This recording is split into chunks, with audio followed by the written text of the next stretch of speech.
Bienvenidos a todos de nuevo a este nuevo webinar del grupo Simbiosi. Bueno, en este caso, pues vamos a continuar con en este ciclo de urgencias neurológicas neonatales y vamos a seguir abordando y profundizando un poquito más en el reconocimiento de la encefalopatía neonatal. Bueno, lo primero es saludar a la compañera que vamos a estar aquí juntas con vosotros compartiendo este webinar, que es la doctora Pilar Medina. Muchos de ustedes estoy segura que la conocen. Ella es neuropediatra del Hospital del Instituto Materno Perinatal de Lima, en Perú. Y bueno, buenas tardes, buenas noches casi aquí ya. Pilar, ¿cómo estás? María, buenas tardes, ¿cómo estás? Ay, disculpa que estaba un poco emocionada con el inicio de la presentación. ¿Cómo estás? Encantada de estar Tranquila, contigo otra vez. igualmente. Feliz de compartir este ratito contigo y con todo nuestro auditorio para seguir profundizando en la encefalopatía. En este caso, sí que queremos hacerlo a través de casos clínicos. Entonces, vamos a revisar todos los conceptos que vimos en el webinar anterior a través de casos para ayudarnos a reconocer esta entidad, la encefalopatía neonatal, y orientar su manejo inicial. Si hay personas del auditorio que no vieran el webinar previo, no se preocupen, porque primero la doctora Medina va a hacer un pequeño resumen de lo que vimos en el webinar anterior y si es de su interés pueden acceder a él gratuitamente a través de la página de la Fundación Nene, o sea que luego podrían revisarlo con más detenimiento. Sí les rogaría también que las preguntas que vayan surgiendo, que las iremos solucionando al final del webinar, lo hagan a través de la sección de preguntas y respuestas. Así que ya sin más, si quieres, Pilar, pues vamos a hacer ese pequeño resumen y ya nos vamos a empezar con los casos, que la idea es que este webinar sea eminentemente práctico y útil para nuestro auditorio, a ver si lo conseguimos. De hecho, lo hemos diseñado para que nuestros asistentes puedan participar con sus respuestas. Tenemos bastantes preguntas y esperamos que puedan participar. Lo primero, recordando nuestra charla anterior, es el concepto de encefalopatía neonatal.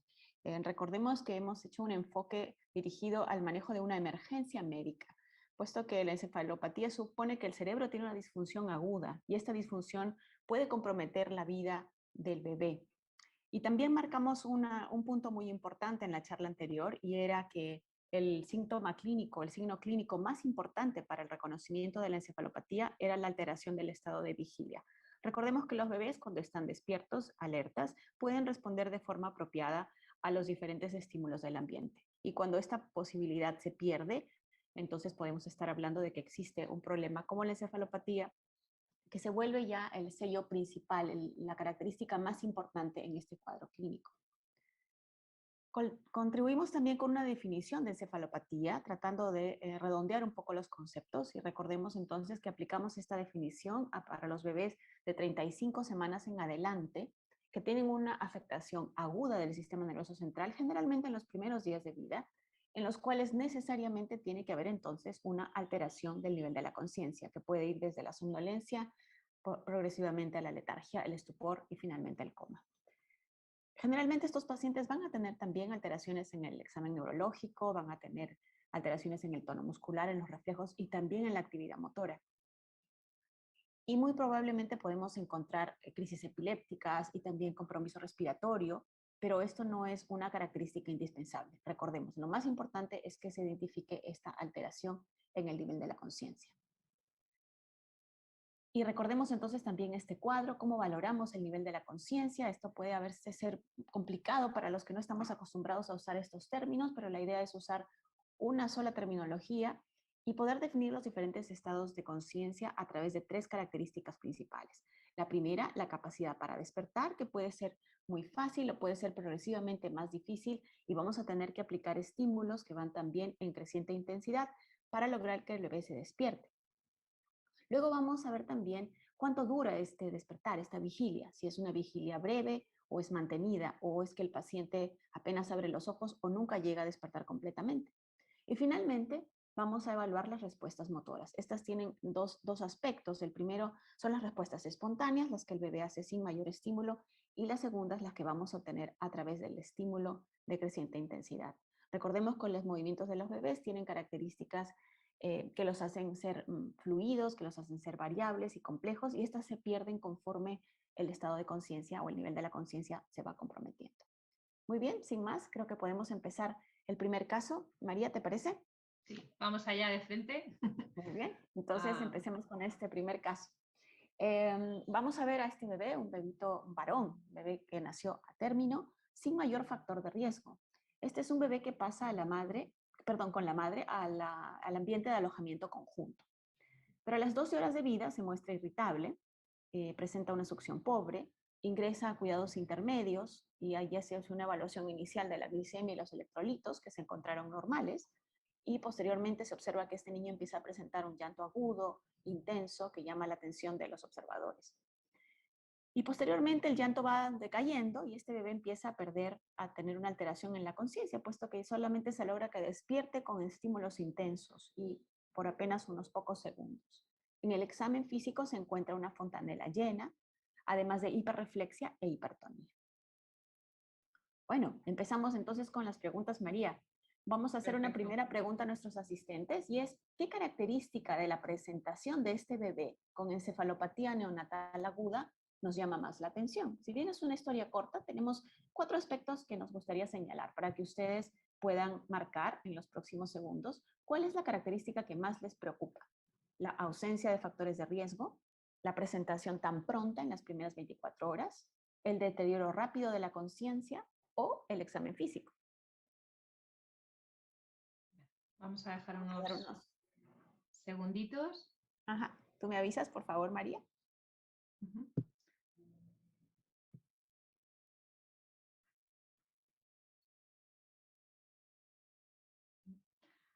A veces hay varias cosas, ¿no?, que nos pueden llamar la atención.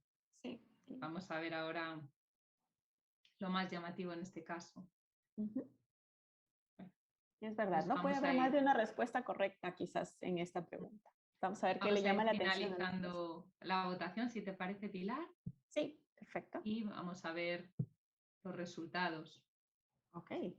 Entonces, bueno, aquí vemos que la mayor parte del auditorio, ¿no?, el 80%, le llama la atención el rápido deterioro que presenta este paciente, ¿no? Alguna persona también, la ausencia de factores de riesgo le preocupa, ¿no? Probablemente pues porque es así, es más difícil, ¿no?, si no tenemos factores de riesgo, a lo mejor orientar. Y un pequeño porcentaje, pues ya el que se presente en este momento, en las primeras 24 horas, y las alteraciones que presentan el bebé en el examen físico. Pero claramente el deterioro a nivel de rápido es lo que llama la atención en esta ocasión. Perfecto. Entonces, vamos a seguir entonces con el caso, pero tenemos ahora una segunda pregunta para nuestros asistentes. Recordemos la presentación de este bebé. Al final del primer día solo despertaba con estímulos intensos y por breves segundos y tenía un examen con fontanela llena, hiperreflexia e hipertonía. ¿Podemos decir con esta información qué grado de encefalopatía tiene este bebé?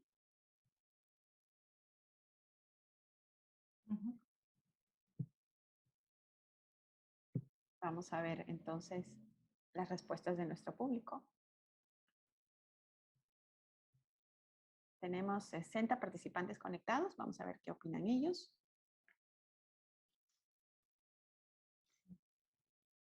Vamos a dejar unos segunditos más.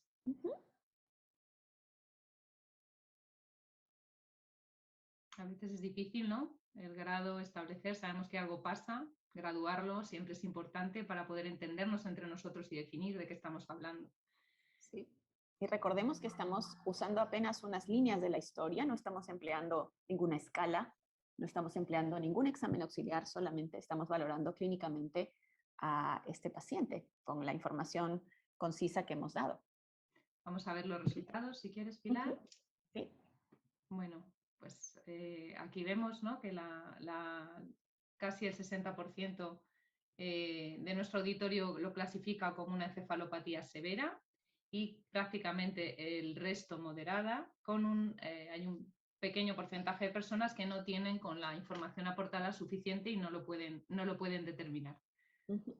Vamos a resolver, ¿no?, a ver qué podemos sacar de la información con este bebé. Vamos avanzando con el caso, ¿te parece? Vamos contestando las preguntas también.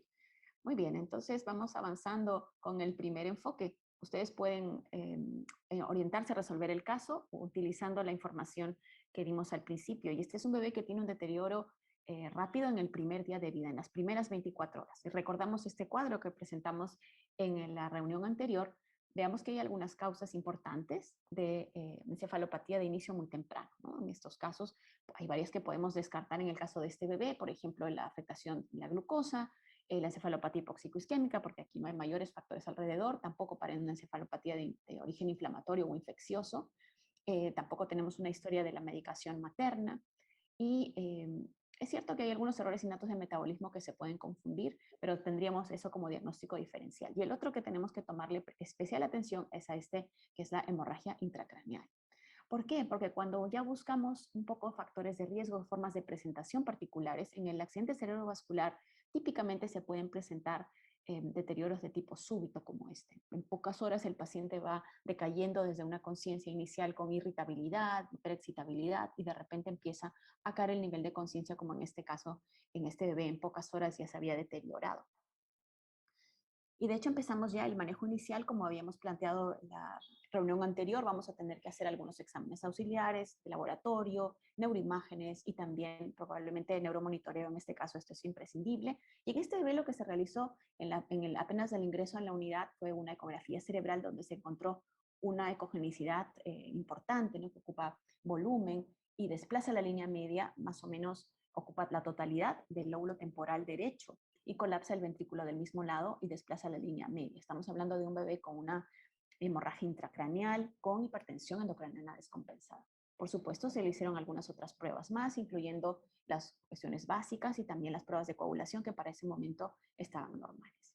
Si resumimos el caso, entonces, según el esquema que presentamos en la reunión anterior, tenemos un bebé con una encefalopatía de pulso rápido, sin factores de riesgo, que ingresa estuporoso a la unidad de cuidado intensivo. Quizás por el hecho de que este bebé no está comatoso, uno podría decir que no tiene una encefalopatía grave, ¿verdad?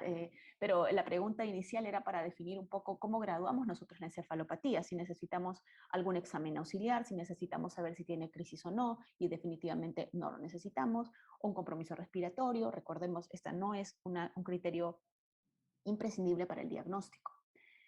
Vemos los exámenes de laboratorio que realmente no nos contribuyen mucho y la ecografía que es la que nos ha definido prácticamente el problema, ¿no? Este es un bebito que ingresa, por supuesto, a monitoreo neurofisiológico y se encuentra un patrón anormal en el electroencefalograma y crisis, que es totalmente esperable dentro de este cuadro.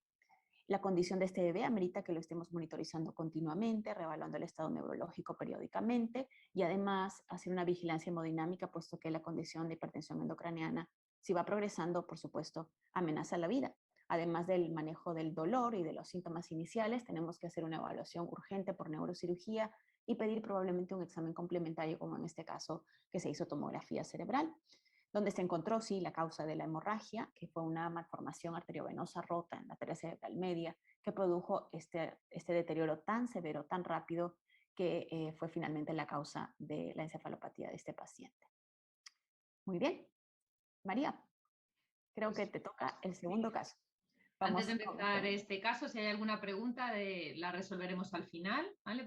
Un poco para recapitular para nuestros asistentes, sería un niño que llama la atención el deterioro súbito y también en las primeras 24 horas, pero ese deterioro rápido es importante y lo clasificaríamos por ese estado estuporoso en una encefalopatía moderada, ¿vale? Sí.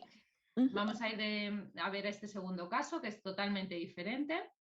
Y también es un bebé con encefalopatía, pero en este caso es un varón de 5 días de vida que va a venir a la urgencia. Y va a venir a la urgencia y sus padres lo traen porque a lo largo del día, lleva unas 8 horas de evolución, empezó comiendo mal y poco a poco va rechazando más las tomas y va entrando en un estado de decaimiento, por el cual lo traen. Es un bebé que previamente estaba sano, había realizado bien las tomas al pecho materno, su revisión por el pediatra era normal, estaba afebril y no presentaba ninguna otra sintomatología. En cuanto a sus antecedentes, destaca un hipotiroidismo pregestacional en tratamiento, no tiene otros antecedentes más de interés este bebé, ni en su familia tampoco, no hay antecedentes de ninguna enfermedad de interés. Tiene un hermanito, esta pareja tiene un hijo previo sano y no son consanguíneos.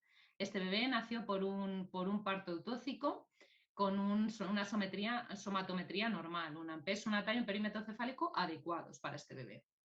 le vamos a explorar y entonces en el examen físico vamos a observar que este paciente presenta un regular estado general con un relleno capilar enlentecido. Además nos llama la atención que tiene tiraje subcostal, quejido, no detectamos soplos a la auscultación cardíaca y los pulsos están presentes y simétricos. Además, en el examen neurológico vamos a ver cosas también que nos preocupan. Es un niño, tiene una fontanera normotensa, pero destaca y nos llama la atención la dificultad que mantiene este paciente o que presenta para despertar, ¿no? Núcleo base de la determinación o de que nos empecemos a indagar en la encefalopatía, ¿no? Le cuesta despertar. Precisa que le apliquemos un estímulo intenso y el bebé consigue despertar, pero esa alerta la mantiene escasos 4 o 5 segundos para volver a quedar dormido. Además, tiene una disminución de la movilidad espontánea y una hipotonía. En cuanto a sus funciones vitales que se toman en el momento en el ingreso, se observa una hipertensión arterial, que pueden ver ustedes ahí, con el resto de constantes dentro de la normalidad. Entonces, ante este paciente que acaba de llegar, les planteamos la siguiente cuestión.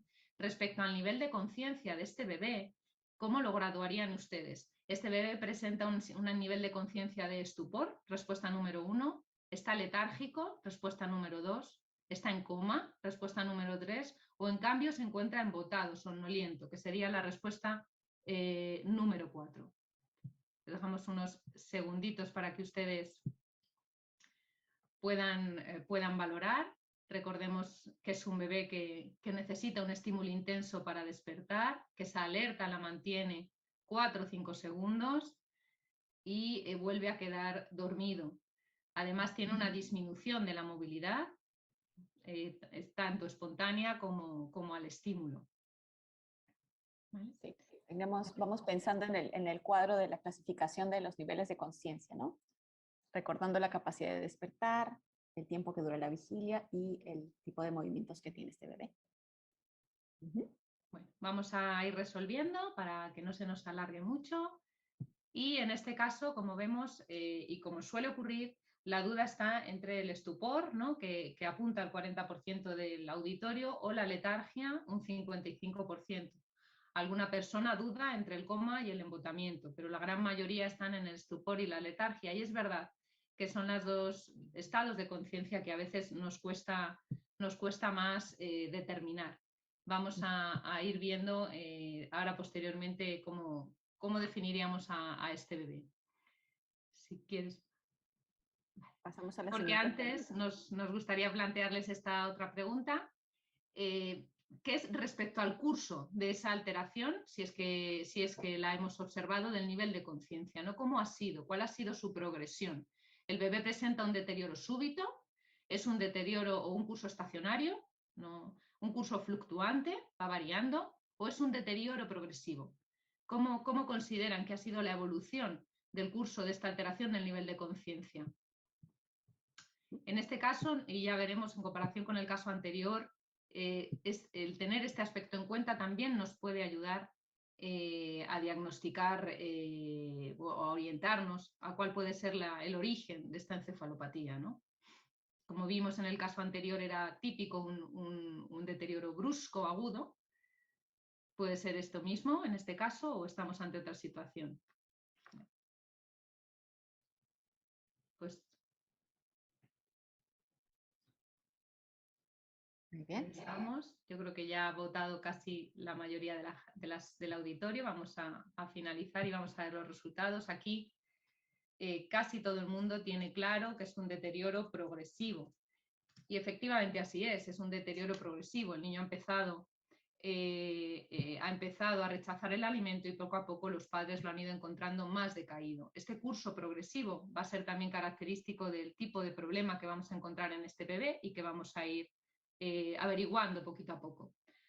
Así que, si quieres, vamos a esta tablita para resolver la primera pregunta, entre el estupor y la letargia, ¿no? Que a veces cuesta, y a nosotros es verdad que nos cuesta también, a la gente que estamos un poquito más dedicados a la neurología, y a veces lo tenemos que hablar entre nosotros porque nos cuesta, pero en principio este bebé despierta con dificultad, lo cual nos situaría efectivamente en la letargia o en el estupor. Le cuesta despertar, necesita un estímulo intenso para hacerlo, pero en este caso el niño se despierta, o sea que estamos ante una situación de letargia o estupor, efectivamente, pero ¿cómo es ese despertar? Se despierta y lo consigue mantener 4 o 5 segundos. En el estupor, el niño en cuanto le dejas de hacer el estímulo vuelve a caer dormido, ni siquiera lo mantiene unos segundos, ¿vale? En este caso, además, el estupor, el bebé no lloraría, en este caso ese dato no se lo hemos dado, si es una letargia, el bebé puede llegar a llorar y ese cese del llanto es brusco, también lo caracteriza. Pero en este caso y con los datos que tenían, la diferencia está en ese mantenimiento de esos segundos de alerta sin necesidad de aplicar nuevos estímulos y que lo distingue del estupor esa situación, que en el estupor, según dejamos de aplicar el estímulo, casi inmediatamente el bebé va a volver otra vez a caer su nivel de conciencia, ¿vale? Vamos a seguir con este niño que ahora mismo nos ocupa y vamos a recapitular un poquito lo que tenemos hasta aquí. Es un niño con una encefalopatía aguda que tiene 5 días de vida sin ningún antecedente en principio de interés, que a la exploración física destaca que está letárgico, con disminución de la movilidad, pero no olvidemos que tiene afectación del estado general con dificultad respiratoria y hemos hallado ese hallazgo de hipertensión arterial. Esto ya en este momento a nosotros nos saltan todas las alarmas, porque ya cuando vimos en el webinar anterior, esto es una emergencia, es una urgencia, esta situación de encefalopatía. Debemos intentar diagnosticarlo para intentar establecer un tratamiento lo antes posible, ya que muchas causas de encefalopatía tienen tratamiento y la precocidad de iniciar este tratamiento va a mejorar el pronóstico neurológico de los bebés. Entonces, ante esta situación y con este paciente, nos gustaría pues, recordar esta gráfica que también es del webinar anterior y que nos ayuda a orientarnos. Estamos entre los 4 a 7 días, así que aquí las posibilidades que nos planteamos son diferentes al caso anterior, que era el primer día de vida. Podemos plantearnos que sea un error innato del metabolismo, ya son más frecuentes en este momento, no tanto, aunque algunos hay, los tienen ahí reflejados en el primer día. Puede ser una encefalopatía por hiperbilirrubinemia, puede ser una infección, por supuesto que sí, cardiopatías congénitas ductus dependientes en los cuales a este momento puede haberse producido el cierre del ductus y descompensación y por tanto esa clínica de encefalopatía, o que haya una historia de drogas de abuso por parte de la mamá. Pues vamos a ir viendo cómo vamos abordando cada una de nuestras posibilidades en nuestro paciente. Y nos gustaría preguntarles nuevamente qué hacemos. Estamos en esta situación, ¿qué hacemos ahora? Vamos a hacer lo primero, una monitorización de electroencefalografía integrada por amplitud y analítica. Vamos a hacer eso mismo, una analítica completa con hemograma, bioquímica, coagulación, gasometría, láctico. Es la opción 1. La opción 2 vamos a hacer eso mismo, pero además añadiremos una ecografía cerebral y cardíaca. Opción 3, vamos a estabilizar al paciente y monitorizar sus funciones vitales. O lo primero que vamos a hacer es una analítica y una punción lumbar, que es lo primero que harían con este paciente según les ingresa.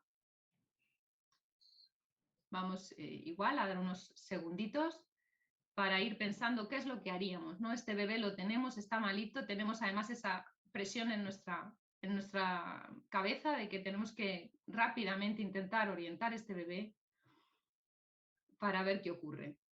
Sí, recordando que todas las encefalopatías neonatales, si estamos haciendo el diagnóstico, pues estamos implicando además que se trata de una emergencia médica, ¿no? Y esto nos obliga a una actitud proactiva de buscar solucionar el problema. Bueno, pues parece que ya nuestro auditorio tiene claro lo que harían con este bebé. Vamos a verlo. Bueno, vemos que el 74%, la gran mayoría, procedería a la estabilización y monitorización de constantes de funciones vitales de este paciente. También un porcentaje de 21% haría una monitorización de electroencefalografía, una analítica y ecografías, y efectivamente también eso es importante tenerlo en cuenta. Y un pequeño porcentaje haríamos analítica y punción lumbar. Bueno, vamos a ver qué proponemos nosotras con este paciente como primera opción. Si quieres, Pilar, que pasemos, fenomenal. Pues aquí estamos, ¿no? Volvemos a esta situación y lo que creemos nosotras, pues efectivamente es lo que ha creído la mayoría, el 74%. Lo primero, no se nos puede olvidar, es estabilizarle, ¿no? Estabilizar el estado general de este paciente, el ABC. Entonces, lo primero en este paciente se puso un soporte inicial con CPAP, que luego verán ustedes que precisó intubación, y se hizo una monitorización de funciones vitales habituales al ingreso en una UBI, ¿no? La frecuencia respiratoria, la saturación, el electrocardiograma, la tensión, y ya entonces sí se procedió, por supuesto, a todo lo demás, que hay que hacerlo, ¿no? La monitorización de la EGE, se extrajeron analítica completa y cultivos, se dejó a este paciente sin comer vía enteral, se le puso un aporte con un goteo intravenoso y se inició ampicilina y cefotaxima ante la posibilidad de una infección del sistema nervioso central y se pidieron ya las pruebas de imagen para su realización, ecografía cerebral y cardíaca. Así que vamos a ver un poquito los resultados que hemos obtenido de todo este estudio que le hemos pedido de inicio al bebé para intentar diagnosticar qué le está pasando. Recordemos su situación, esa letargia a los 5 días de vida con afectación del estado general e hipertensión arterial y nos llegan las pruebas que hemos pedido. En la analítica vamos a ver un hemograma, función renal y hepática normales. No destaca ninguna alteración y parámetros de infección PCR normal. Tiene una mínima alteración de la coagulación con una pequeña alargamiento del INR de 2,5, de 1,6, 1,5, un ácido láctico normal y una alcalosis respiratoria. Nos llama la atención esa alcalosis respiratoria. En el monitor de función cerebral observamos un patrón brote-supresión. En este momento ya el bebé ha precisado ser intubado y ha seguido empeorando su situación neurológica, y en la ecografía cerebral vemos un incremento de la cognicidad y un colapso ventricular. Así que con todas estas pruebas que ahora tenemos, vamos a volvernos a nuestras posibilidades diagnósticas. Entonces vamos a empezar por los errores del metabolismo. En este caso, en este error, tenemos un láctico normal, pero un láctico normal no descarta que sea un error del metabolismo. No todas las, por supuesto, van con hiperlactacidemias. Esta posibilidad no la podemos descartar todavía con lo que hemos hecho. Así que vamos a seguir avanzando. La infección, tenemos una analítica que es bastante normal, no es compatible con infección bacteriana ni vírica, donde además, no obstante, se va a extraer en este caso una PCR para diferentes virus, enterovirus, herpes, citomegalovirus, y se inicia, por si acaso y para cubrir esta opción, aciclovir. Aunque no tenemos datos claros de infección, nos podemos empezar a plantear una punción lumbar, puede estar ahí en nuestro pensamiento, lo dejamos ahí esa posibilidad, pero poco convencidos. En cuanto a la cardiopatía, ¿tiene cardiopatía? No, nos han hecho ya la ecografía del corazón y se ve una discreta hipertrofia del ventrículo izquierdo, pero sin otras alteraciones. Así que esta posibilidad sí que la podríamos descartar. En cuanto a la encefalopatía por hiperbilirrubinemia, pues la hemos descartado, tiene una bioquímica básica normal, con una función hepática normal, una bilirrubina normal, así que tampoco estaríamos hablando de esta opción. En cuanto a las drogas de abuso, es un paciente que no presenta ningún dato en su historia ni ningún factor de riesgo para presentar este tipo de alteración. Así que esto también lo podemos ir descartando con la ecografía, que recuerden ustedes tenía datos de edema cerebral. Hemos descartado pues, patología como la que tenía el otro bebé, aunque por el curso clínico y los días de vida quizá no es lo más típico, pero se ha hecho esa ecografía y no hay ninguna hemorragia importante, ningún infarto extenso, ningún tumor. Y tampoco vemos en la analítica pues, que tenga alteraciones iónicas o hipoglucemia, que también, aunque no es ya tan típico en este momento de la vida, pues nos lo podemos plantear. Así que, sobre todo, nuestro foco se centra ahora en el error innato del metabolismo, después de visto todo esto. ¿Y qué datos tenemos para orientar ese posible error innato en el metabolismo? ¿Tenemos algún dato? Sí tenemos algún dato. Tenemos, por un lado, la presentación clínica, que ha sido de un paciente asintomático con un periodo libre de síntomas que de repente ha empezado con una clínica de rechazo de las tomas, deterioro del nivel de conciencia, una clínica tipo intoxicación, como tienen diferentes errores innatos del metabolismo y pueden debutar en estos días de vida. Y por otro lado tenemos dos datos que ya nos pueden ir ayudando a saber qué tipo de error innato del metabolismo, que son esa alcalosis respiratoria y la hipertensión arterial.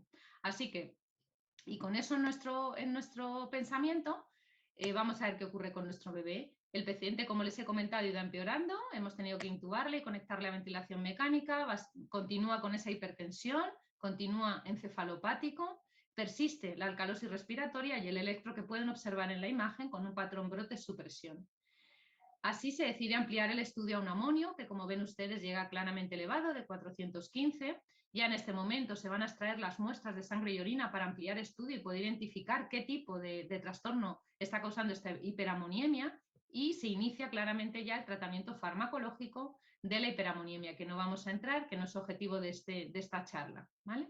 Y se va a llamar a cribado metabólico, ponemos ahí, pues bueno, para ver si ya de las pruebas del talón pueden tener algún resultado. Reflejarles este esquema que nos puede ayudar a orientarnos en este caso. Tenemos un bebé con hiperamoniemia y aquí básicamente vamos a tener que ver sobre todo dos opciones. Una, si tiene acidosis, que no es el caso de este bebé. En el caso de que tuviera acidosis metabólica, habríamos de pensar en los trastornos de la beta-oxidación, que además se van a caracterizar por hipoglucemia hipocetósica y en acidemias orgánicas. En este tipo de trastornos es la acidosis que tienen la que va a alterar el ciclo de la urea produciéndose hiperamoniemia, pero en nuestro caso nos vamos a ir hacia otro lado del algoritmo donde este bebé no presenta acidosis, sino que normalmente suelen presentar alcalosis respiratoria y nos está hablando de un trastorno del ciclo de la urea. Así que ya con estos datos que tenemos podemos encuadrar a nuestro paciente en este tipo de alteraciones. Aquí, como pueden ver, es una foto del ciclo de la urea. En principio no es el objetivo entrar en profundidad sobre este tipo de trastornos, simplemente por recordar, seguro que muchos de ustedes todos estos datos ya los tienen, pero bueno, el ciclo de la urea es una serie de reacciones enzimáticas que van a propiciar el depurar el amonio en forma de urea por la orina. Esto se va a producir fundamentalmente en el hígado. Pero hay que recordar que el cerebro es un gran productor de amonio y que por tanto va a verse muy afectado, como vamos a ver en este tipo de trastornos. En el caso de este bebé, como pueden ver ustedes, al final el diagnóstico señala la flechita el número 3 es a nivel de enzima. En este ciclo hay varios enzimas que son mitocondriales y varios enzimas que parte del ciclo que sucede en el citoplasma. En este caso fue la alteración de esa enzima, número 3, que es la arginosuccinato sintasa. No tiene, para este webinar no vamos a entrar más en profundidad. En este caso, este tipo de trastorno destaca por un acúmulo muy importante de la citrulina, que como pueden ver es justo el producto previo al bloqueo metabólico y se acumula en grandes cantidades y es la citrulinemia tipo 1 o citrulinemia clásica. Lo único que me gustaría llamarles la atención para que podamos entender un poquito la explicación siguiente es que en este ciclo uno de los productos es la arginina. Entonces esto va a tener importancia como ahora vamos a ver. Así que entre este caso, ya sabemos que tiene nuestro bebé un trastorno del ciclo de la urea, nos podemos plantear varias preguntas. Por un lado, nos podemos plantear por qué es tan importante y tanto riesgo, por qué hay tanto daño neurológico en el niño con hiperamoniemia. Para contestar esta pregunta les vamos a mostrar este algoritmo extraído del libro del doctor Volpe, en el cual, bueno, y aunque no se conocen claramente todos los mecanismos implicados en el daño cerebral producido por amonio, sí que sabemos que, como ya les he comentado, el cerebro produce bastante cantidad de amonio. Ese amonio normalmente lo elimina a través de difusión o transformándose en glutamina y glutamato, también difundiendo para luego ir al ciclo de la urea. Cuando hay este acúmulo de amonio hay un aumento de glutamina. Ese aumento de glutamina va a producir, por un lado, un aumento de glutamato y también se va a intercambiar por triptófano en un transportador y va a producir aumento de triptófano. Estos dos hechos nos van a producir una activación de los receptores NMDA y una muerte celular, pero también una muerte neuronal. También va a haber una edema de los astrocitos y esto va a producir una isquemia y una afectación de la sustancia de las células de la glía, produciendo una afectación también de los astrocitos, oligodendrocitos, incluso también de la mielina. Así que por todo esto pueden entender que cuanto antes lo sospechemos, antes lo diagnostiquemos e intentemos evitar que ese amonio siga subiendo, vamos a ayudar a nuestro bebé a proteger en la mayor medida de lo posible su cerebro de esta crisis de hiperamoniemia. Por otro lado, otra pregunta que nos puede surgir en este paciente es ¿qué hay de esa hipertensión arterial? A lo mejor algunos de ustedes ya lo saben, si no, para comentar, y es importante y llamativo, pues que este tipo de trastornos, como uno de los productos del ciclo es la arginina, pues esa arginina es sustrato del óxido nítrico sintasa, de forma que va a haber una menor producción de óxido nítrico y por lo tanto una hipertensión arterial. Es llamativo que estos niños, en cuanto inician su tratamiento con la perfusión de arginina, esta hipertensión se normaliza. Y por último nos podemos plantear por qué esa alcalosis respiratoria que es tan típica de estos trastornos. Bueno, pues eso se debe a la hiperventilación central secundaria al daño neurológico. Así que hasta aquí este caso. Si te parece, Pilar, pues vamos a continuar con el último, que es un caso estrella del que suele haber muchas preguntas, y así que si quieres empezamos con él. Ok, María, gracias por presentar el segundo caso y ahora me toca a mí el tercero. Y vamos a ver directamente ya la presentación. Esto puede pasarnos más tarde en la próxima guardia. En cualquier momento nos pueden llamar de un centro cercano donde ha nacido una bebé de término por una cesárea de emergencia. La mamá puede haberse visto afectada por un desprendimiento de placenta, ingresar a emergencia por una hemorragia de tercer trimestre y ser sometida a una cesárea urgente. En el caso que presentamos, esta bebé fue intubada al nacer, tuvo un puntaje de Apgar de 3 al primer minuto, 5 al quinto, 6 al décimo minuto. Se logró realizar un estudio de gases de cordón donde el pH estuvo en 6.96. Esto nos define una acidosis metabólica severa Y en este centro donde la bebé nace, esta bebé fue evaluada en forma repetida entre la primera y tercera horas de vida, haciéndose el diagnóstico de una encefalopatía leve a moderada. Muy bien. Entonces, probablemente ustedes ya tienen en mente el diagnóstico de esta bebé, ya lo hemos mencionado incluso en el centro de referencia de donde ella nace, viene ya con el diagnóstico de una encefalopatía hipóxico-isquémica. Aprovechamos para revisar los criterios de diagnóstico y vemos aquí en rojo los que esta bebé está presentando. Primero, un evento hipóxico centinela, que en este caso es el desprendimiento de la placenta. Esto se describe en más o menos un 25-26% de los casos de encefalopatía hipóxico-isquémica y igualmente ocurrió en este bebé. No se ha descrito en la historia alteraciones del bienestar fetal, pero son perfectamente compatibles con la presentación. En el caso de esta bebé, un criterio básico importantísimo es demostrar la acidosis metabólica en el cordón umbilical, lo cual se ha hecho, y además la dificultad para iniciar o mantener la respiración, ¿no? Que esto también fue evidente con esta bebé. Y otro criterio muy importante, como se pueden ustedes imaginar, es que haya una determinación de una disfunción neurológica desde el nacimiento y de hecho en las primeras horas esta niña parece estar aumentando su condición. Uno de los puntos más importantes cuando diagnosticamos encefalopatía hipóxico-isquémica es que ya hemos excluido otras patologías y aquí nos referimos aquí al traumatismo, al trauma intracraneal que puede confundirse ocasionalmente con asfixia, a problemas infecciosos, problemas de coagulación o problemas antenatales. Entonces, siempre tener en mente los factores de riesgo. En este caso, el caso les presenta un problema muy directo que es el evento centinela y la consiguiente encefalopatía. No tenemos datos todavía de afectación de otros órganos, pero pueden estar presentes. Y bueno, las neuroimágenes nos pueden ser útiles, pero estas no van a ser proporcionadas probablemente desde el inicio. Entonces, vamos a ver el video de este bebé cuando ingresa ya a nuestro centro, unas horas después de nacida. Veamos aquí en la presentación inicial la postura de la bebé. Esta es una postura muy pobre, ¿no? Hay una aducción de los brazos, una aducción limitada de los brazos y las piernas, apenas una flexión mínima. Veamos también de paso la actividad motora espontánea. Esta está muy disminuida, prácticamente ausente en esta bebé. Requiere, por tanto, que estimulemos, y aquí estamos haciendo un estímulo moderado, y vemos que este no genera mayor respuesta.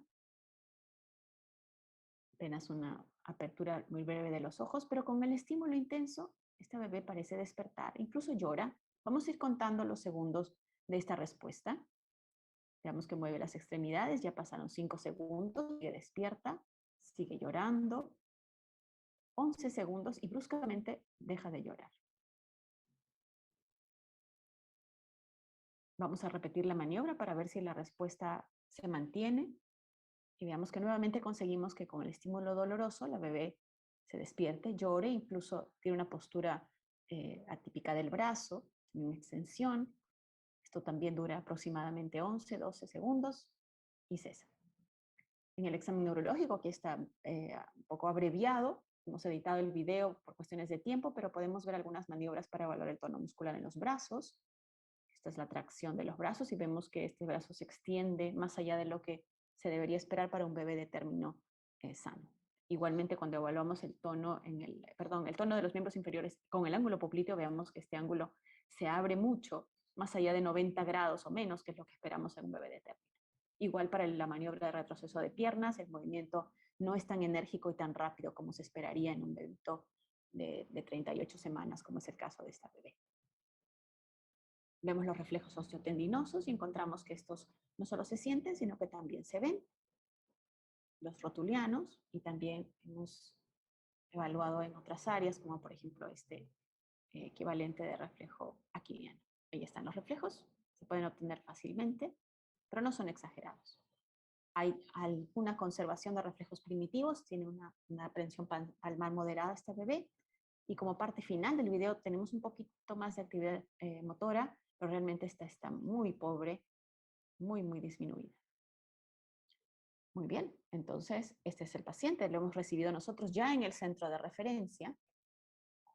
Vamos a pasar y vamos a mirar ahora otra vez nuestra definición del nivel de la conciencia, ¿no? Vamos a recordar lo que hemos mencionado en la charla anterior y en los dos casos anteriores. ¿Cuál es el nivel de conciencia de esta bebé?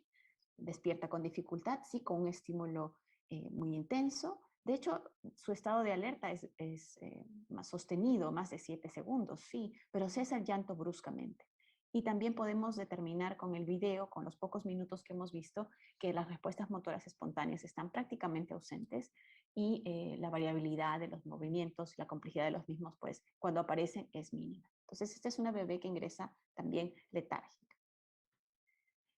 Resumimos lo que hemos visto del caso, con una historia clínica con factores importantes para encefalopatía hipóxico-isquémica, una cesárea urgente con desprendimiento de placenta, la necesidad de intubación, el Apgar bajo y la acidosis metabólica en cordón, pues prácticamente todos los criterios se están dando en este momento. Una bebé con letargia y con hipotonía, con actividad motora disminuida. En el laboratorio encontramos los gases arteriales con acidosis metabólica severa. También podemos encontrar hiperlactacidemia, como fue en el caso de esta bebé. Y desde las primeras horas se evaluó también cómo iban las funciones de otros órganos para buscar afectación renal, hepática, etcétera, pero no se encontró compromiso. En el caso de esta bebé se realizó una neuroimagen inicial en las primeras horas con una ecografía cerebral normal y con un índice de resistencia también dentro de límites normales. Por cuestiones de equipo no se empezó la monitorización en este primer momento, pero ya tenemos entonces la presentación del caso. Muy bien, entonces ahora volvemos con la participación de nuestros asistentes para hacerles una pregunta respecto a este caso. Con todo lo que hemos visto hasta el momento, ¿qué podemos hacer? ¿Qué podemos plantearnos? Estamos ante un paciente que tiene una encefalopatía hipóxico-isquémica leve, con una ecografía normal. Por esto, entonces vamos a solamente hacer hipotermia pasiva, apagar el servo y evaluar en una o 2 horas a ver qué ocurre. Se trata de una encefalopatía moderada, entonces es importante iniciar rápidamente la hipotermia activa, o más bien consideramos que es una encefalopatía hipóxico-isquémica severa y por tanto la iniciación de la hipotermia es también urgente. O por otro lado, podemos también considerar que como tenemos una ecografía normal, con un índice de resistencia normal, pues alejamos la posibilidad de encefalopatía hipóxico-isquémica y empezamos a buscar alguna otra causa que inicialmente no hayamos reconocido. Podemos pedirles respuestas. A ver. Aquí estamos.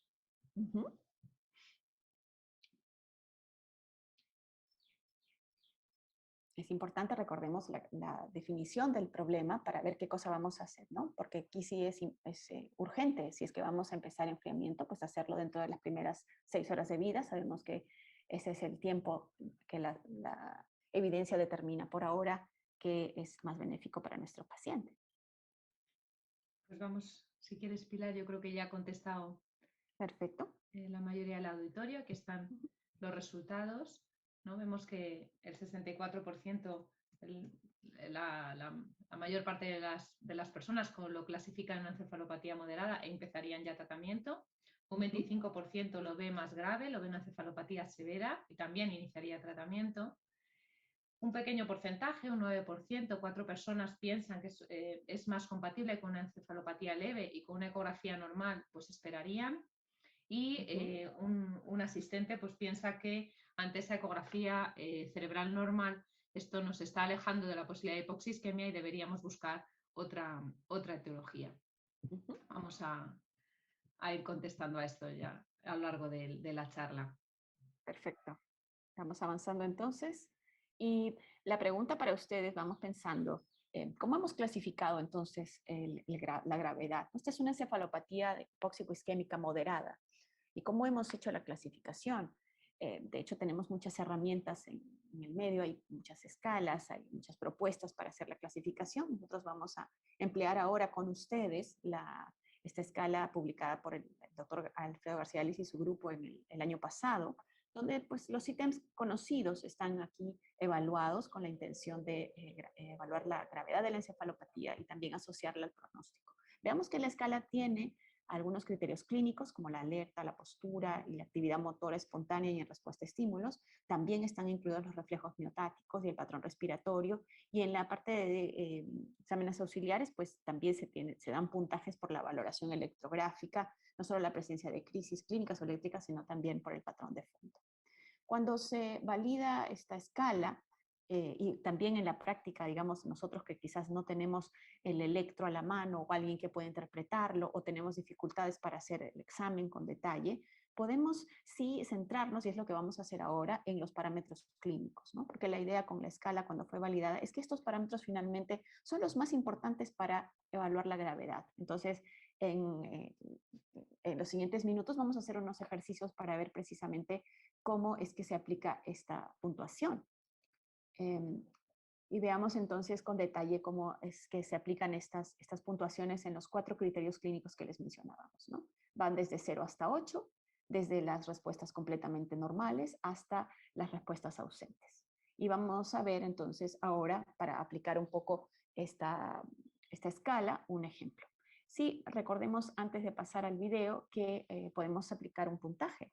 Entonces, lo que uno espera que en estas clasificaciones, y lo vemos en más de una escala, es que el puntaje para la encefalopatía leve está delimitado en un extremo de la curva, el puntaje para encefalopatía severa en el otro, y hay una gran variabilidad en el centro del paciente con encefalopatía moderada, desde los pacientes menos afectados hasta los más afectados, y esto podría correlacionar después también con el pronóstico, y se ha visto lo mismo en esta escala con el puntaje. Entonces vamos a ver aquí la escala, y este es el paciente. Vamos a poner el video nuevamente. Les pido estar atentos para poder ir haciendo el puntaje. Entonces veamos este bebé que se despierta solo con el estímulo nociceptivo por unos cuantos segundos, pero son más de 7 segundos, y el llanto cesa bruscamente. La postura es una postura pues, con una muy pobre flexión y aducción de brazos y piernas. Hemos puesto aquí una hipotonía grave. Decíamos que si hay una actividad, esta está muy disminuida. Aquí hemos tenido que conversar entre todos para ver, pero realmente cuando este paciente lo vemos en un periodo largo, esto es un video prolongado, vemos que la actividad está muy disminuida. Y la respuesta a los estímulos pues incluyen movimientos de retirada, pero no son movimientos digamos, con una característica normal. Son movimientos un poco estereotipados, limitados. Ahí prácticamente no hay retirada, ¿no? Solamente una extensión muy estereotipada. Y por eso este paciente finalmente termina con un puntaje de 20. Que está cuadrado, por supuesto, dentro de lo que habíamos comentado respecto a la encefalopatía moderada. ¿Qué pasa con este bebé? Pues con el diagnóstico de encefalopatía moderada se empezó hipotermia activa, con hipotermia corporal total, a la temperatura que la evidencia nos recomienda, 33 grados y medio por 72 horas, el manejo convencional con una vía oral limitada, con sedación, con morfina, en ventilación mecánica, y vemos que algunos parámetros de los exámenes auxiliares nos dicen que las cosas no van bien. Este es un paciente que tuvo un electroencefalograma de amplitud integrada con un patrón de brote supresión, requirió un manejo de crisis epilépticas por estatus epiléptico y este patrón no se normalizó al final de la hipotermia. También los hallazgos en el MIRS nos hablaban de una oximetría cerebral elevada y con una variabilidad muy pobre, y la ecografía cerebral pues inicialmente empezó a demostrar índices de resistencia bajos y después estos se mantuvieron bajos incluso después del recalentamiento. Cuando se hizo el estudio analítico del resto de los órganos y sistemas, lo que se encontró apenas fue una elevación de transaminasas y nada más. No hubo compromiso renal ni cardíaco, y más bien la acidosis metabólica fue en resolución y el ácido láctico normalizándose. Un compromiso prácticamente restringido a el sistema nervioso central. Tenemos una última pregunta sobre este caso, y esta es una pregunta para reflexionar un poco. Ustedes vieron el video al inicio, el video de la Fundación Nene, y cómo es importante la información para los padres. Imaginemos que estamos en una situación al final de la hipotermia, ya en el recalentamiento del paciente. En este caso, con todo lo que hemos visto, ¿ustedes consideran que con todo lo que ha pasado, la información que tenemos, los datos de los exámenes auxiliares y el curso de la evolución del bebé, ya podemos orientar a los padres sobre el pronóstico? ¿O necesitamos algún examen auxiliar, como por ejemplo la resonancia magnética o un electroencefalograma convencional o alguna otra herramienta para hablar de pronóstico? La pregunta entonces va si ustedes consideran que la información es suficiente, si no, o si pues no nos pueden dar una respuesta. Vamos, María. Sí, vamos a ver, es una pregunta que va un poco más allá de los objetivos de esta charla, pero nos interesa mucho saber qué opinan ustedes porque aquí también, recordemos, el rol de nosotros como informantes para los padres es muy importante, ¿no? Y los padres probablemente están en una situación de mucho estrés, de mucha incertidumbre, entonces veamos qué podemos hacer en este momento, ¿no? A las 72 horas habiendo culminado el proceso de la hipotermia y ya en el recalentamiento. Bueno, pues ya ha votado yo la mayoría de nuestro auditorio y vamos a ver los resultados. Bueno, pues la gran mayoría, el 81%, opina que no, que necesitaría la resonancia magnética para ir orientando a estos padres hacia el posible daño de su bebé. Y un 19% piensa que sí, que ya con los datos que tiene puede ir situando a los papás en un determinado escenario. Ok, bueno, lo cierto es que tenemos varios indicadores en la evolución del bebé, ¿no? de una evolución adversa, ¿no? Creo que es posible ya informar al cabo de las 72 horas que un resultado absolutamente favorable con un bebé con una evolución completamente normal, más bien es menos probable. Y esto nos lo sugiere la evaluación, el curso neurológico, los hallazgos en el electroencefalograma, los hallazgos del NIRS, y también la persistencia de los índices de resistencia bajos en la ecografía. La resonancia lo que va a hacer finalmente es confirmar esta presunción, pero en algunos centros, como puede ocurrir, por ejemplo, con nosotros en Perú, requerimos transferir al paciente a otro hospital para la resonancia, tiene que estar estable, puede demorar estos 7, 10 días, entonces tenemos que tener alguna información inicial para estos padres que pueden estar pasando por situaciones muy angustiosas, ¿no? Y de hecho, pues terminamos el caso comentando algo que ya tememos con toda esta historia, y es que este bebé tuvo lesiones severas. A pesar de la acción, el diagnóstico adecuado y la intervención, hubo lesiones importantes en la sustancia blanca, en la sustancia gris, en los ganglios de la base también, lo que habla de un pronóstico no solo motor, sino cognitivo bastante importante. Muy bien, esto solamente para recordarles entonces que la valoración clínica sigue siendo la herramienta más importante, ¿no? A pesar de todo lo que hemos conversado respecto a la utilidad de los exámenes auxiliares, estos son muy importantes para el pronóstico, para el diagnóstico, para el ingreso del bebé a la hipotermia, para la acción inmediata, pues nos valemos de la clínica y requerimos observar con cuidado a nuestros pacientes y definir entonces estos parámetros como hemos mencionado ahora. Entonces, como para terminar esta charla, tenemos unos pocos minutos, María, para hacer un ejercicio con nuestros asistentes. ¿Y te parece si vamos a poner esta escala a prueba con nuestros asistentes? Vamos a poner un video que se va a repetir en forma continua para que ustedes puedan aplicar la puntuación según lo que observan en el video. ¿Sí? Vamos a empezar entonces con el siguiente paciente y vamos a intentar valorar la gravedad de la encefalopatía. Y vamos a empezar con esta primera pregunta respecto al estado de alerta. Vean ustedes los parámetros en la parte inferior. Lo que les vamos a pedir es que marquen 0, 1, 2, 6 u 8. Entre un paciente que se despierta muy bien hasta el paciente que no despierta. Vamos a ver aquí cómo se le aplica la maniobra de dolor. El video va a continuar, no se preocupen. Vamos a verlo en forma repetida. Vamos poniendo entonces la puntuación para este bebé. Recuerden, solamente es el puntaje total el que vamos a poder anotar.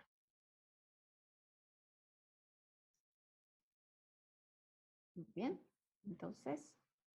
Pues siempre, claro, requiere pensar un poquito, un poco más, se nos va a demorar un poquito, ya pedimos disculpas, que a lo mejor nos pasamos un poquito del tiempo, esperemos que no. Vamos a finalizar ya la votación, yo creo que ya la mayoría de asistentes han votado y el 66% lo sitúa en un puntaje de 6, un 18% un 8, básicamente estamos ahí y hay algún paciente que incluso puntúa es un 2 o un 1. En cuanto a nivel de alerta, si quieres pasamos al siguiente. Vamos a ver entonces, el segundo parámetro que vamos a valorar aquí es la postura. También entre 0, 1, 2, 6 y 8 podemos hablar desde una postura de una flexión, aducción a la habitual en un bebé de término, hasta una postura flácida o mantenida, con todas las variantes que pueden haber. Pueden ayudarse de los gráficos, estos gráficos son muy útiles también para poder determinar estos cambios en el tono muscular. Si no tenemos mucha experiencia, son muy útiles para poder ayudar. Vamos entonces a ver ¿Qué puntuación colocan ustedes aquí, en este caso? Recuerden que estamos haciendo hincapié en estos 4 elementos, ítems de la escala, porque son los que más peso tienen en la misma y los que más nos van a ayudar a clasificar correctamente a nuestro bebé para ver si hemos de iniciar hipotermia activa o no. Vamos a ir finalizando la votación. Vamos a ver los resultados. Bueno, y aquí la gran mayoría del auditorio se sitúa entre un puntaje de 6 y un puntaje de 8 con más número de votos. Muy bien, pues si quieres, Vamos Pilar, pasamos al siguiente parámetro. El siguiente parámetro es la actividad motora espontánea.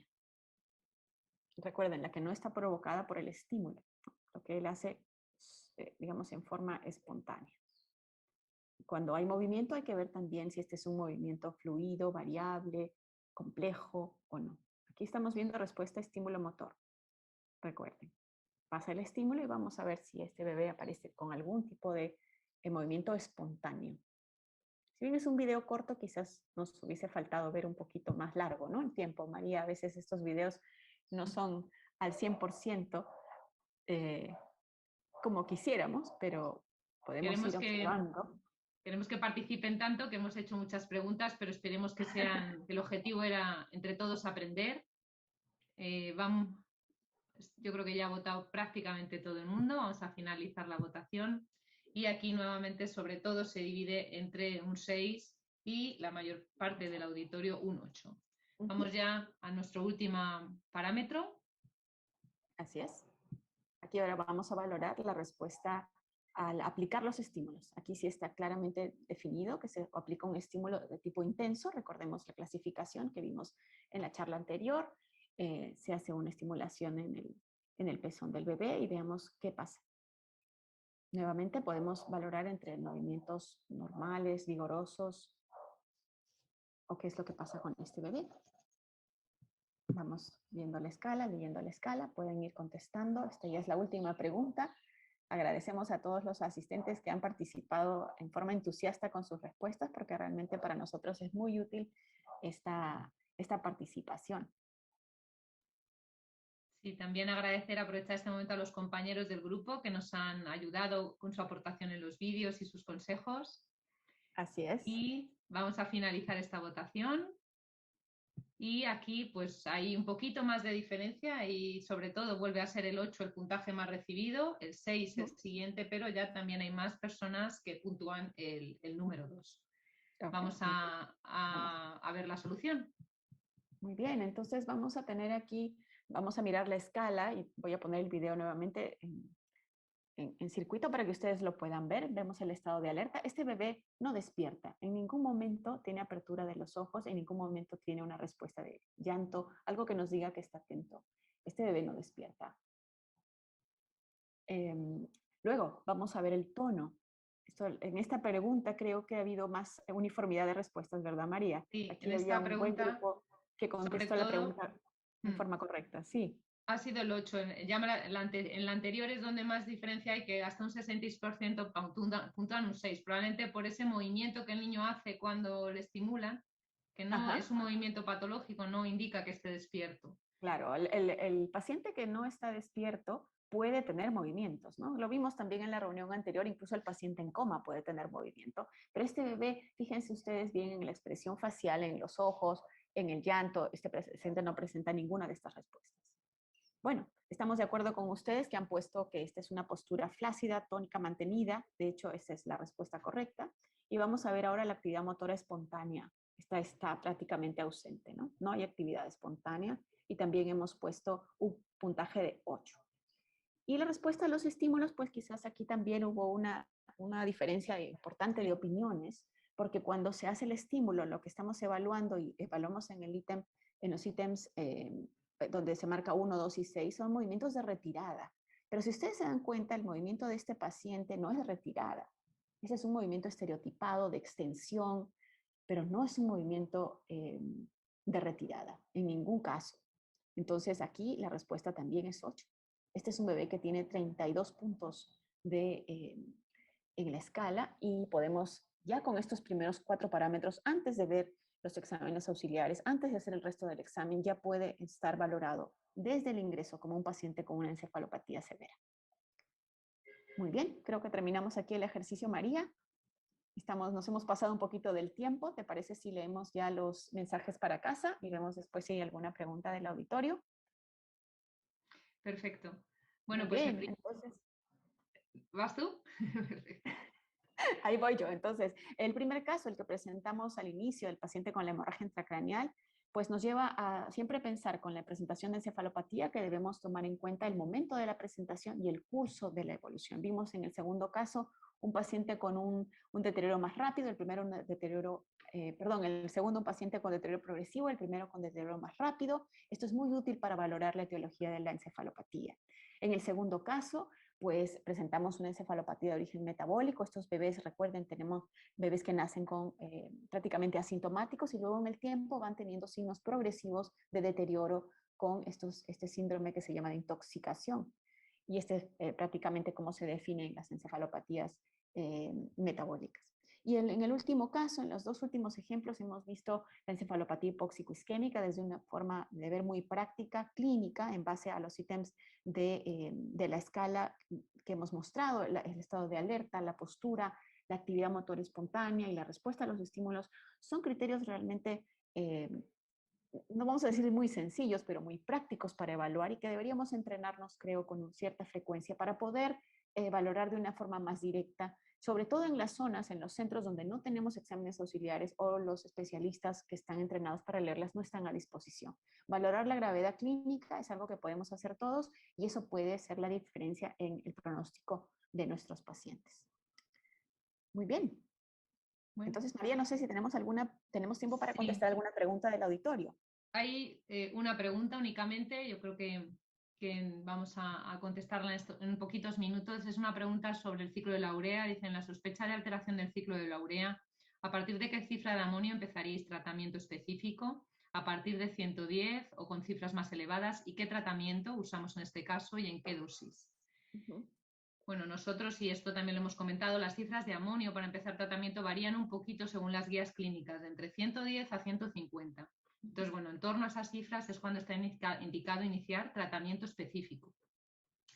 En cuanto al tratamiento que se utiliza, es el tratamiento inicial de la hiperamoniemia, puesto que cuando tienes esa cifra alta de amonio no sabes cuál va a ser la etiología, si va a ser el ciclo de la urea, y que ahí lo puedes orientar, pero no sabes qué punto del ciclo de la urea, y sabemos que hay alteraciones que sí responden al carbaglu y otras no. Así que de inicio, ante una hiperamoniemia, en esta situación normalmente se utilizaría arginina y carbaglu, el benzoato y el fenilbutirato, y se utilizarían como cofactores la carnitina, la biotina y la vitamina B12. En cuanto a las dosis, pues es una buena pregunta porque hay discrepancia. Yo, como se escapa un poquito del objetivo de este webinar, si me disculpa Paola, que es la persona que nos pregunta, no voy a tener ningún problema y estaré encantada de enviarla por email. Se lo pediré a Nacho, que es la persona que coordina todo el tema informático, y con toda tranquilidad yo te voy a mandar le voy a mandar el protocolo nuestro, de nuestro centro. No sé si Pilar, tú tienes otro, y para que lo pueda mirar.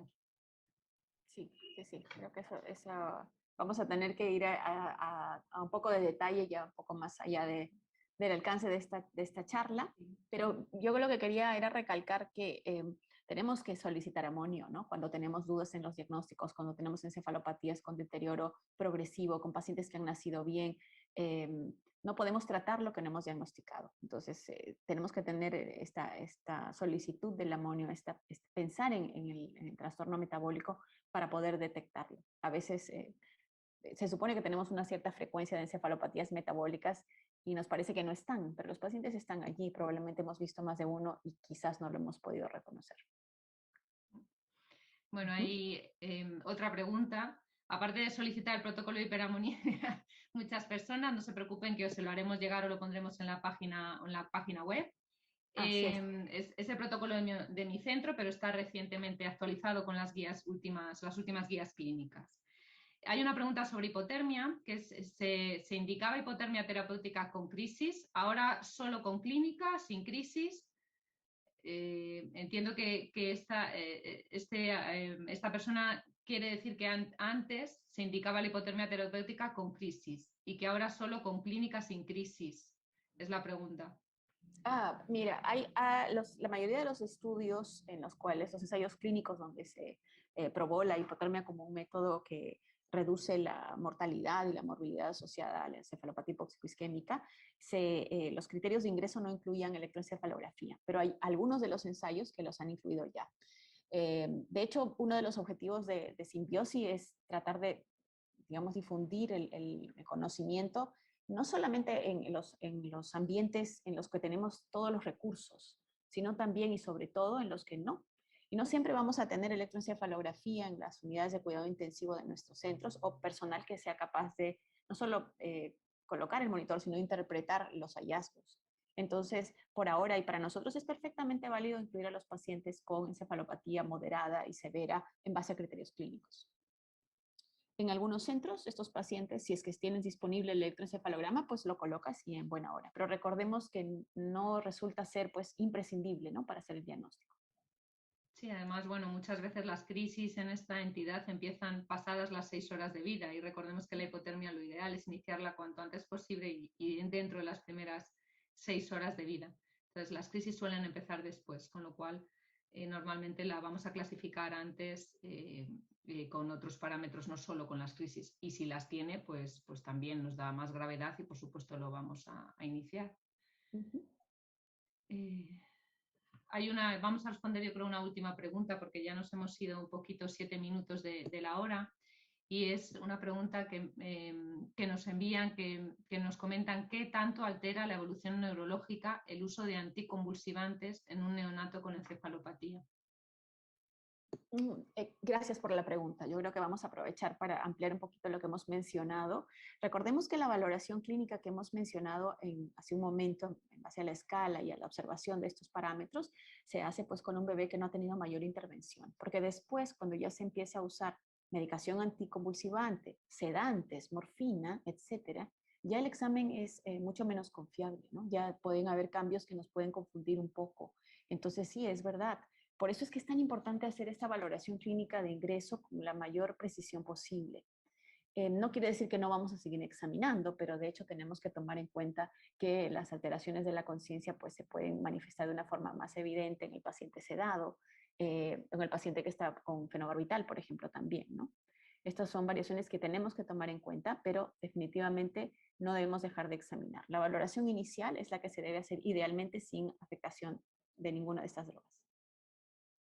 Muy bien, Pilar, pues yo creo que vamos a ir finalizando porque ya nos hemos pasado un poquito y no queremos dejar de despedirnos de ustedes sin presentarles el siguiente webinar que será, anunciamos ya del grupo Simbiosis, será para el 26 de julio y ahí se abordará otra urgencia neurológica neonatal muy frecuente y a la que seguro todos nos enfrentamos, como son las convulsiones neonatales. Será impartida por la doctora Yenma Arca y por el doctor Alfredo García Lís.